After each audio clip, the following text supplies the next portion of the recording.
Welcome back.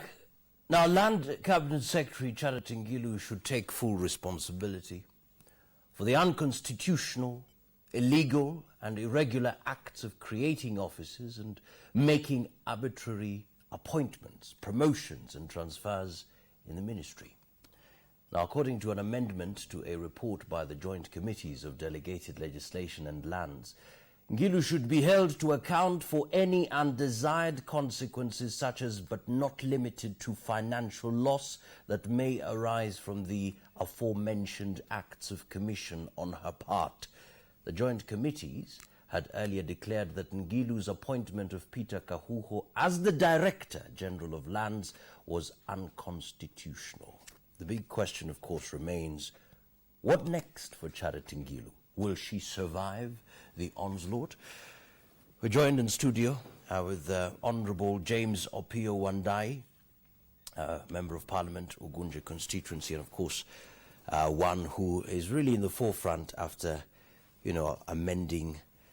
making amendments to the report by the Joint Committees of Delegated Legislation and Lands. Welcome to the Power Breakfast Show. Of course, it's the first time here and first time in Parliament as well. Yeah, perhaps you could tell us a bit about just your past and then we get into the meat of the matter. Well, you see, I've basically been a private sector practitioner, having worked at British American Tobacco for close to 14 years until February this year when I resigned from my station in Kampala, Uganda, to join elective politics. I decided this is an opportunity for you to serve your people responsibly. Correct. This is an opportunity, I think, that will enable me to serve my people. I've always had a passion to serve humanity. Yeah. You are the one who made that amendment? Yeah, I'm the one who proposed the amendment. And I'm very happy that it sailed through. Yeah. What do you have against Ngilu? Do you have anything against her? her? I have totally nothing against Honorable Ngilu. In fact, Ngilu and I don't even know each other at personal level. Yeah. The issue at hand is the issue of constitutionalism, the issue of adherence to the law. Yes, the issue of transparency and accountability in the management of public affairs. Yes. Yeah, it's nothing personal. So what has she done that merits sacking? You'll recall that when the two committees, that is the Committee on Lands and the Committee on Delegated Legislation, sat to look at the various questions that were raised in the House concerning the Honorable Ngilu and her ministry.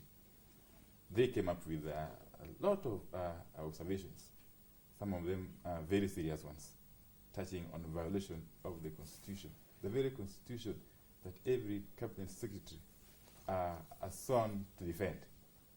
One such violation was the usurpation of powers vested on the Public Service Commission to create offices in the public service.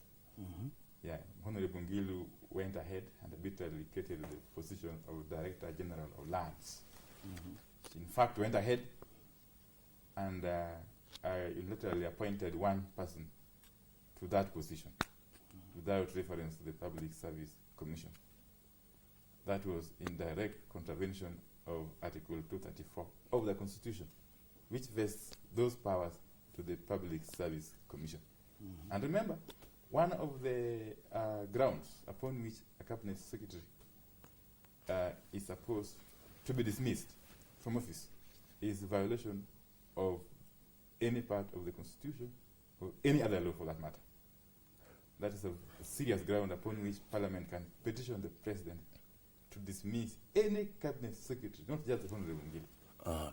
Right, there's a concern here from a viewer who says, in a normal working situation, any worker gets out of order. If sacking is done for every small error, all of us would be sacked the very day we were appointed.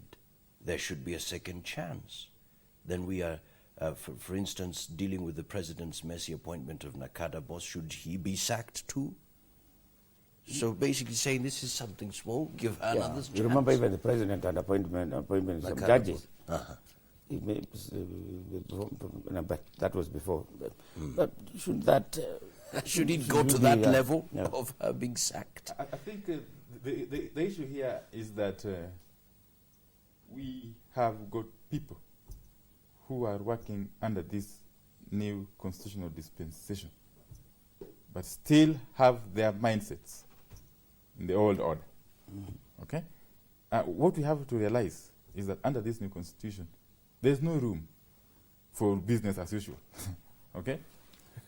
What is important is that once you accept a responsibility as a state officer, you must live and operate within the confines of the law. And the supreme law of the land is the constitution. Well, having said that, how do you confront all the cases that have been reported in terms of members of parliament having taken bribe? How do you confront that? Because that's part of the old order, and it's happening in the new era. Well, I've also read about those allegations in the media. Yeah, but obviously in parliament yesterday, they were not in the media. They were made in parliament. Talking about that. They were made in parliament. Media just reported it. I think in the absence of concrete evidence, they remain allegations, really. And it will be difficult for me to delve into them, yeah. Well, Majority Leader Adam Duale says if we go back to our ethnic cocoons, to very cheap money, we shall not go very far. Cheap money here, it can't be just a statement thrown in the air for the sake of talking. There must be something behind it. Perhaps, of course, there's something that he knows, which I did not know. And it would be important for him to come out clear on those allegations at one time or another. So, following yesterday's deliberations in Parliament, what next? You see, it is Parliament spoke. Yes. And as I said earlier on, Parliament doesn't act in vain. Parliament cannot act in vain. Yes. Remember, Parliament is the supreme body through which the sovereign power of the people of Kenya is exercised. And if Parliament establishes that a state officer, in this case a cabinet secretary, has violated the sections of the Constitution, it follows, therefore, that under ordinary circumstances, that the cabinet secretary ought to give way, ought to resign automatically. In fact, in established democracies, once taking full responsibility basically automatically implies resigning. But secondly, the president, who is the appointing authority, okay, following Parliament's resolution, would have to take the most next logical step, which is to dismiss the cabinet secretary. He has those powers. The president has got express powers under Article 152, sub-article 5, to dismiss a cabinet secretary for whatever reason. He doesn't even have to wait for Parliament to urge him to do so. Okay?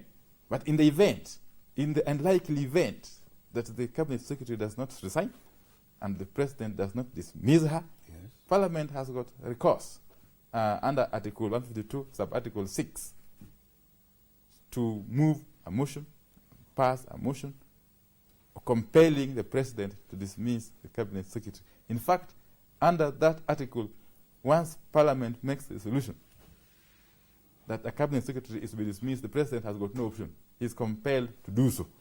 But we don't want to go that direction, really. And as I said earlier on, it's not a question of Charity Ngilu. It could be anybody. And this is a wake-up call. What Parliament did yesterday is a wake-up call to all state officers that we are living in different times under this new constitution. A constitution that was realized after very many years of painful struggle. A struggle that was geared towards ensuring that we have accountability and transparency in this country. So this constitution must help us promote transparency and accountability.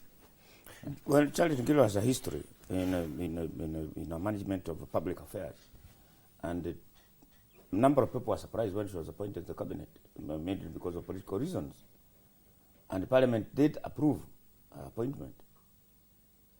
Now the same Parliament is calling for a sacking. Well, do you think there is any political will on the part of the president to sack her? Well, you see, the Constitution gives the president the leeway to nominate whomsoever he wishes, so as long as the person he nominates meets the requirements, okay, to serve as a cabinet secretary. And Parliament, in its wisdom, approved Honorable Ngilu's nomination in the normal process. But the issue at hand has got nothing to do with her past. Yeah. Yeah. This is totally unrelated to her past conduct, either in Ministry of Health, Ministry of Water. This has got everything to do with her actions in the Ministry of Lands, Housing and Urban Development in the past couple of months. Okay? Right. Just to go back to the question Mutegi asked in terms of the role of politics in the whole issue. Generally speaking, during the debate, most of the Jubilee coalition MPs seemed to be against her, while some CORD MPs actually supported her. Would you say politics has played any role in this case? I wouldn't say much about that, because in the House, once we are in that House, it's very difficult to say who is Jubilee, who is CORD, on most of these issues. And what I know is that there were divergent views from across the political divide. There are those in Jubilee who opposed the report, and others supported the report from Jubilee. Likewise, there were those in CORD who opposed the report, and others supported, like me. Okay? And therefore, it would be difficult for me to classify this as a political war within Jubilee or within CORD. In my view, it is basically an issue of transgression on the part of a state officer appointed by the president under the new constitution. What do you say to the argument that actually this is a men business? This is targeting women. Men targeting women. You removed the former Deputy Chief Justice. You have removed the Chief Registrar of the Judiciary. Now you are targeting another woman. This is male chauvinism. I would think that it's a far-fetched argument, because remember, when I moved the amendment yesterday, to the report, the member who seconded my amendment proposal was none rather than the Honorable Florence Mutua, the member of Parliament for Busia County, who is a woman, of course. And listening to the debate and even to the informal discussions in the House, support for and opposition against the report was basically coming from both sides of the gender, okay, from both genders, the females and the males. And in fact, the argument that this is targeting women cannot hold water, because who says that if, for instance, Ngilu leaves tomorrow, the next person to be brought in won't be a woman? I mean, nobody knows. It's the president's choice to nominate whomsoever he wishes. So I would rather we stick to the issues. These issues are real. Whether the minister was a woman or a man, they would remain issues. Why is Parliament targeting Honorable Ngilu? Yet those appointments, that appointment that was made, it was revoked. She corrected the mistake. And that's what I'm saying. You know, by taking full responsibility is owning up. Yeah, she owned up and they corrected. That a transgression. Why go ahead and punish her? She made a mistake, she corrected. Why? It. That's it. If we were to operate on the premise that state officers are supposed to violate the Constitution and then correct the violation by changing the decisions, we won't really go far as a country. It is clear. It's clear that once the Constitution has been violated by a state officer, certain action needs to be taken against the officer, regardless of whether the actions attributed to him or her have been reversed or not. Let me digress and go to this issue between the Parliament and the judiciary. Why is this war there? A judge says, do not discuss that report of the sacking of the 6 judicial service commissioners. And Parliament goes ahead and discusses that. Parliament is asked to go to court to represent itself on a case that filed against the Parliament ignores the orders to go to court. I think is Where will this get us? I think it's important that we understand the principle of separation of powers between the three arms of government. That's very important if we are to have a rule of law and constitutionalism in this country. And I would want to encourage the legislature, the judiciary, and the executive to operate within these realms of separation of powers. It is not right for one arm of government to meddle in the affairs of another arm of government. Okay? Of course, the roles of these three arms of government are clearly spelled out in the Constitution. Okay? Sometimes you find people becoming overzealous in terms of encroaching on the territories of other arms of government. It was the parliament that started encroaching by asking Judicial Service Commission to appear before it. They said they won't appear. You know, we must... Or they sent a lawyer or we whatever, must distinguish. We must distinguish the judiciary and the Judicial Service Commission. The judiciary is one arm of government, but the Judicial Service Commission is a constitutional commission under the Constitution, which is answerable to Parliament. It is Parliament which vets the appointees to the Commission. It is Parliament which approves the budget for the Commission.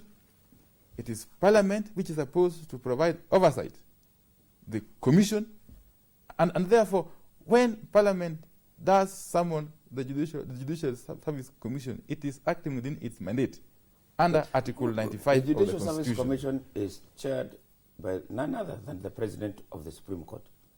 That is fine. Is it right for the President of the Supreme Court to appear before a parliamentary committee? But the other question is, the same Constitution that provides for separation of powers, okay, also provides for a way of dealing with members of the Judicial Service Commission. For instance, if a Judicial Service Commission member, any member of the JSC is to be dismissed or to be removed from office, that process goes through Parliament, okay? And secondly, if you say that the President of the JSC cannot appear before Parliament on any other matter, then why is it justifiable? Why is it therefore necessary for the same JSC to appear before Parliament to discuss and defend their budget? So we must be able to understand that if we live by the principle of separation of powers, then there's nothing really wrong by Parliament summoning any member of the JSC. But the concern here is the High Court gave an order, but Parliament disobeyed it. They was on stay put until the matter which is pending in court is adjudicated and determined. The Parliament went ahead and discussed the matter. Well, you know, Parliament is led by the Speaker. The Speaker is the head of Parliament. I don't want really to speak on behalf of Parliament.